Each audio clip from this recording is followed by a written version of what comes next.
আসসালামু আলাইকুম আরব আমিরাত প্রবাসী ভাইগণ, আশা করি আপনারা প্রত্যেকে ভালো আছেন। আরব আমিরাত প্রবাসীদের জন্য অত্যন্ত জরুরি সংবাদ। আমিরাতে ঈদ উল ফিতরের সম্ভাব্য তারিখ ও ছুটি সর্বাধিক করার উপায়। চলুন খবরে বিস্তারিত জেনে নেওয়া যায়। আরব আমিরাতে খুব শীঘ্রই ঈদ উল ফিতর আসছে। দেশের সরকারি ও বেসরকারি খাতের কর্মীদের জন্য দীর্ঘ সপ্তাহান্তে ছুটি থাকবে। পবিত্র রমজান মাসের পর ঈদ উল ফিতর এবং ছুটি এবং শাওয়াল মাস দিয়ে কিন্তু এই ছুটি শুরু হবে।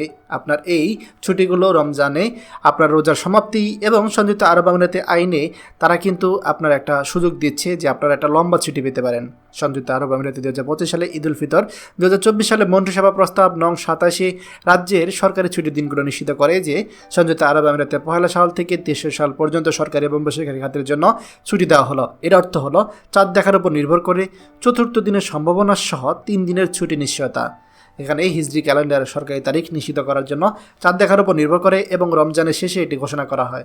সংযুক্ত আরব আমিরাতে আইনে বলা হয়েছে যদি রমজান 30 দিন পূর্ণ হয় তাহলে সেখানে আপনার দিনটি ঈদ উল ফিতরের ছুটির সাথে যোগ করা হবে এবং এটি সরকারি ছুটি হিসেবে বিবেচিত হবে।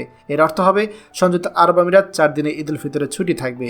সংযুক্ত আরব আমিরাতে 2025 সালে ঈদ উল ফিতরের জন্য সরকারি ও বেসরকারি খাতের ছুটির 2টি বিকল্প রয়েছে। যদি রমজান 29তম দিনে হয়, নতুন চাঁদ দেখা যায়, তাহলে ছুটি শাওয়াল মাসের প্রথম দিন থেকে শুরু হয়ে 3রা শাওয়াল পর্যন্ত চলবে। আর এই ছুটি আপনার 30শে মার্চ রোববার থেকে 1 এপ্রিল মঙ্গলবার পর্যন্ত চলবে।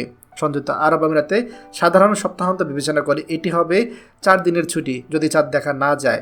আর যদি রমজান মাস একদিন দীর্ঘ হয় এবং মোট 30 দিন হয়, এটি এই পরিস্থিতিতে 30শে রমজান হলে শাওয়ালের প্রথম 3 দিনের ছুটি হবে এবং এটি সোমবার থেকে 31শে মার্চ হতে বুধবার 2 এপ্রিল পর্যন্ত সরকারি বেসরকারি খাতের জন্য ছুটির দিন হিসেবে থাকবে। তবে ছুটি সর্বাধিক করার জন্য সংযুক্ত আরব আমিরাত কর্তৃক আনুষ্ঠানিক তারিখ ঘোষণা করা হবে।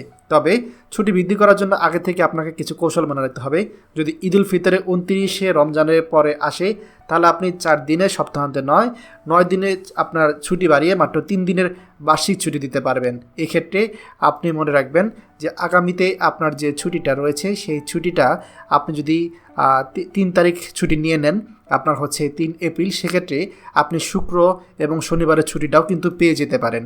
তো আপনারা যারা আরব আমিরাতে আছেন অবশ্যই বিষয়গুলো যাচাই করবেন। খবরটি আমাদের আরব আমিরাতের সকল প্রবাসীদের সাথে এখনই শেয়ার করে সবাইকে এই গুরুত্বপূর্ণ খবরটি জানার সুযোগ করে দিন। আর আপনি যদি আমাদের এই চ্যানেল নতুন হয়ে থাকেন অবশ্যই আমাদের চ্যানেলটিকে সাবস্ক্রাইব করুন আরব আমিরাতের সকল গুরুত্বপূর্ণ খবর সবার আগে পাওয়ার জন্য। ধন্যবাদ সবাইকে। আমাদের সকল ভিডিও আপডেট সবার আগে পেতে আমাদেরকে সাবস্ক্রাইব করুন। সাবস্ক্রাইব করতে সাবস্ক্রাইব বাটনে ক্লিক করুন এবং বেল আইকনটি চাপুন যাতে আমাদের কোনো লেটেস্ট ভিডিও আপনি মিস না করুন।